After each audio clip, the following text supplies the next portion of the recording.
is the age difference between you both? Ooh, what's my hijab like? Yeah, but bushy here, like what? Bushy. Assalamu alaikum everyone. Welcome back to my channel and welcome Waqaar back to the channel. Guys, he's feeling a bit nervous because he's not been here for a while. No, I'm not nervous. These questions are a bit too deep. They're a bit deep. So basically, this time last year we did a get to know my husband video. Yeah, we wanted to film another video, but Waqaar is finding these questions a little bit deep. So we'll see what we can do.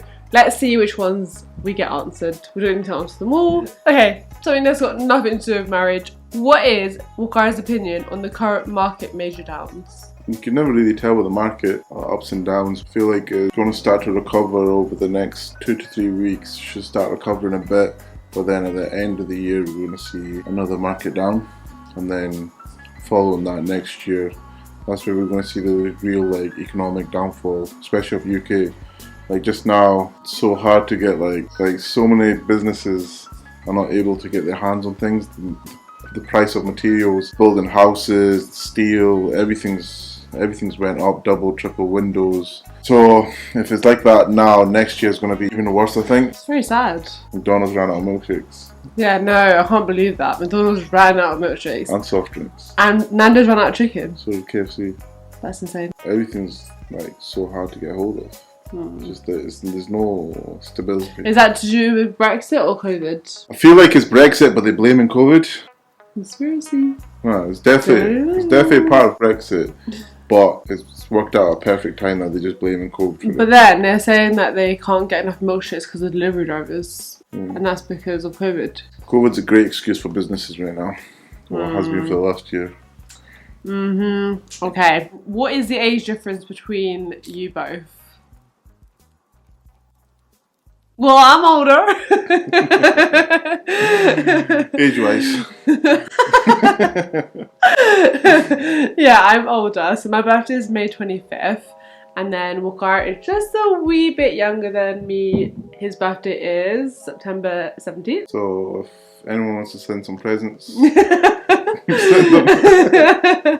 So Waqaar's birthday is coming up very soon. Not much of an age gap, couple of months. Yeah. Okay, someone says what's your 3 favourite things about each other, and then someone else says what's your favourite trait about each other. So what one should we answer? Because I know you don't want to answer them both. So my favourite trait about Waqaar, he's very hardworking and very determined and very motivated. I know that's 3 things, but it kind of goes into one. He's not confident, he's not overconfident, sorry. He's not I'm gonna do this and this and this, but much works hard and gets things done.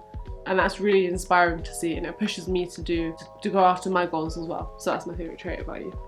My favourite trait about you is if you want to do something, even though it's which kind of works with me as well, but Are you copying my trait? No. Are you copying my trait? If you want to do something that's a bit different and not the same path as everyone else follows on YouTube, for example, and then teaching, and then with teaching photography and stuff like that. If you want to do something, you'll do it. You'll find a way to do it, and you'll believe in yourself. You're a great people's person. Yeah, get on with everyone. And yeah, it's interesting how our traits are our favourite traits are very similar. Then I suppose the difference is Waqaar doesn't question his choices all the time, whereas I do. Every other day I'm should I just quit YouTube?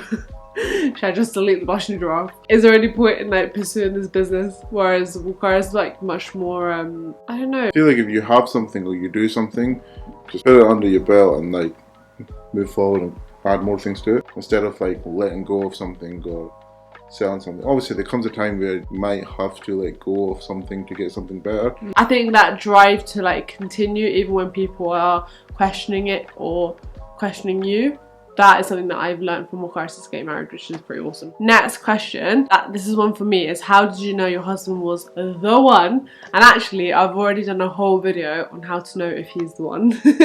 And it wasn't all about Waqaar, but it was obviously, it's my experiences to do with Waqaar because he is my husband. So I am going to link that video down below because that is, I think, a super useful video. I've had some really good positive comments from that one. But pretty much I had a checklist of things that I wanted in a husband and he ticked the majority of them. We were both really open with how we saw what we wanted in our marriage. There were certain things that we had to kind of discuss, things like children as well. So it's just about knowing what you want in a spouse. and then Just being like, very yeah. open in that stage of your relationship where you're like, can we actually get married? Yeah. You know? The thing is, you won't get everything, but it's No. like the most important deal breakers. Yeah. And then the rest you work like together. Yeah, exactly. You're never going to find the perfect person because that doesn't exist. And there's always going to be issues and things you need to work around within both people. I'm certainly not the perfect wife by any means. So yeah, there's always going to be things that you can work towards. The same question then to you is, how did you know that I was the one? Same thing, like... I just ticked all your boxes. Yeah, most of them. Ooh. Which one did I not pick?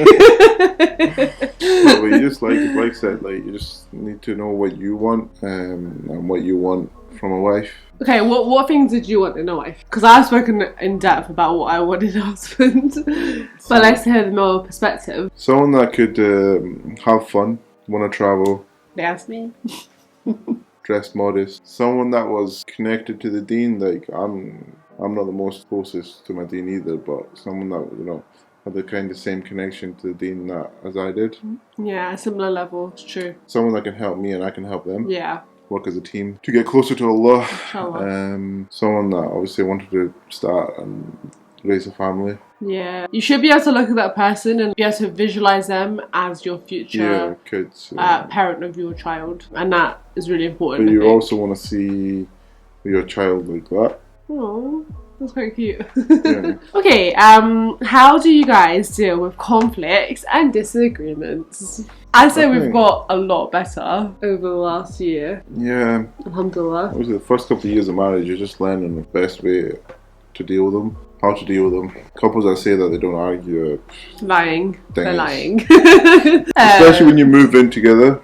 Yeah. Obviously, there's a lot of change, but how we deal with them is there's never a certain way. Depends on. Yeah, we don't have like one right. We've had an argument. This is our routine. Yeah, there's no routine. Depends on. But we have a few. I think we have a. Yeah, sometimes we take a bit of space. Yeah. And we both accepted the fact that that's necessary sometimes, because when we first got married, Waqaar did not want to have space. He wanted to deal with it straight away. And I say later on in our marriage, I was like that. I was like, no, how are you just gonna go about your life knowing that you're upset with me? Can't do that. But now we've accepted that. Sometimes you need to have space. Sometimes you just agree to disagree. Yeah. That's a big one. A lot of them are just petty little things. Just agree to disagree. It literally makes no difference. Yeah. No point trying to argue to change each other's perspective. So putting it into perspective, if you think, am I still going to be upset by this argument a year from now? No. So then why am I holding on to it? I think it just comes with maturity though, in terms of dealing with arguments.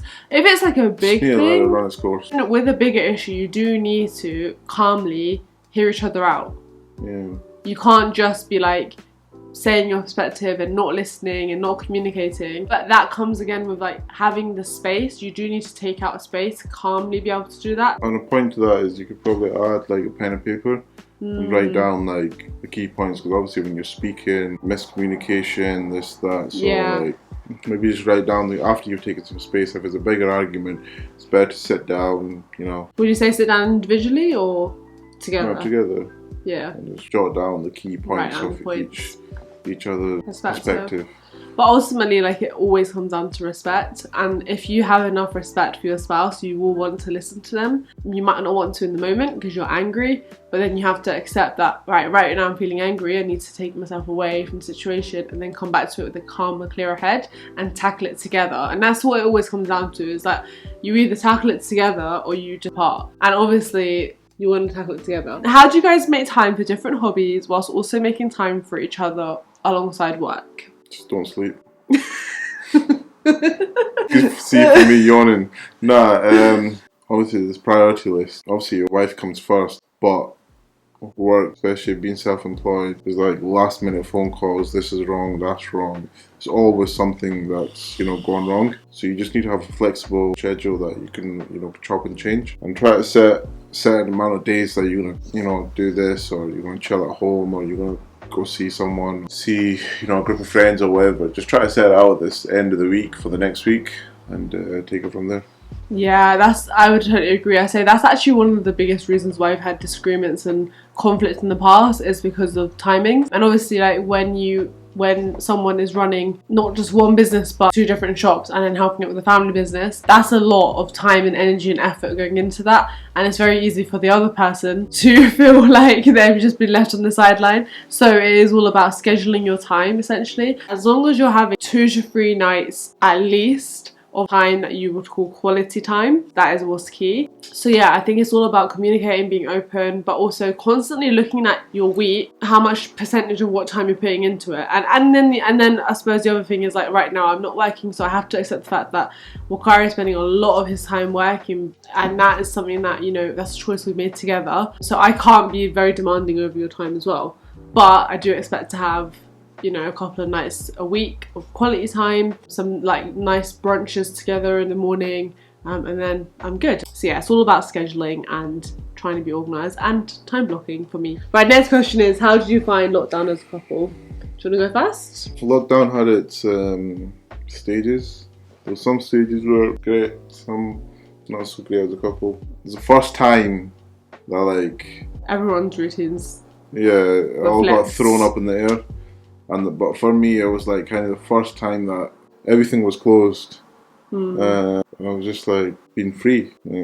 So I spent a lot of time on the water. On the jet skis. Yeah. The first lockdown, I think, was hard as a couple because, like Waqaar just said, all our routines were disrupted. And I was happy that Waqaar was having like all this free time. But for me, like, I was like missing my family and my friends even more, and obviously like that was still raw as well because I'd moved in August and that was still like within the first year, so I did struggle. But at the same time, I did get to spend lots of quality time with my sister-in-laws during the first lockdown. So like as a couple, I say that wasn't our strongest point. However, after that, the second lockdown, which was a winter one, that was fine. That was totally fine. Like, we were here, I had our own space, and obviously we'd learned from the first lockdown. And then the third lockdown was totally fine. I was still working, you know, still having to go into work despite the lockdown, and so was Waqaar. But yeah, I say the first one wasn't great, but it got better, so that's the main thing. What is one way that you have seen your spouse grow since your marriage? I feel like you become more confident in yourself and believing in side hustles and multiple streams of income and stuff. True, yeah. You've seen it from like that perspective. Actually having the confidence to start a little business, and then obviously seeing Waqaar with his businesses, has definitely allowed me to think differently. And not to say there's anything wrong with being a teacher. Obviously it's one of the most amazing jobs in the world, but one of the most hardest jobs in the world, genuinely. So I think having the confidence to step away from that has been a big deal for me. Okay, my turn. What's one way that I've seen you grow since we got married? I think 3 days later. Excuse me, you struggled with your 3 favourite traits one. I just don't know what one to pick. I feel like we have kind of spoken about them all already. Do you know what I mean? Like, I don't want to just keep repeating myself. I already knew that he, mashallah, was like very selfless, which is like what my favourite trait was about him. But I think seeing the lengths that he goes to help the people that he loves, like especially his friends and obviously his family if they need it as well, but also like being able to balance that, I would say that's quite new. Like, that's a new way that you've grown recently. Understanding the responsibilities of a husband, being able to balance it. I'm like grateful that you are able to do that. That was one of our biggest challenges last year, but alhamdulillah, like, I feel like I've really been able to see Waqaar give his all to various parts of his life. And thank you for doing this video. I know it's made you feel quite uncomfortable. Is there any last words you want to say to the people? I feel like we didn't go into much detail because you should keep, like, you should cherish your things that you love the most and your relationships and stuff like that. You should keep them protected. And also, like, I swear I've got like loads of questions to answer on the other videos. Oh yeah. Well, I'll be done for time now. Yeah, because we need to go to Glasgow now. I hope you enjoyed this video. Okay, Waqaar wants to do challenges instead of Q&As. He finds this whole setup a bit uncomfortable. Oh, it's like an interview. Is there any challenges you want to see? So you guys let us know. What do you guys want to see from both of us? I do want Waqaar more on my channel. I feel like we should turn this into like a educational YouTube channel. Make it beneficial. Okay, but how can we do that? I don't know. Throw some ideas, like how could this be more of a interactive, beneficial YouTube channel instead of just listening to us ramble about each other. and our lives and stuff. Okay, yeah, so let us know what you guys want to see, and yeah, thanks so much for watching, and we will inshallah see you very soon in the next video. Bye! Assalamu alaikum everyone, welcome back to my channel. Assalamu alaikum. It's like I'm speaking to your mom. Why did you say that in such a funny voice? Beep. Okay, start again. Right, 3. You want to say Islam's going together, or? Do you want to? I don't know. Yeah? Okay, go. Right, 3, 2, 1.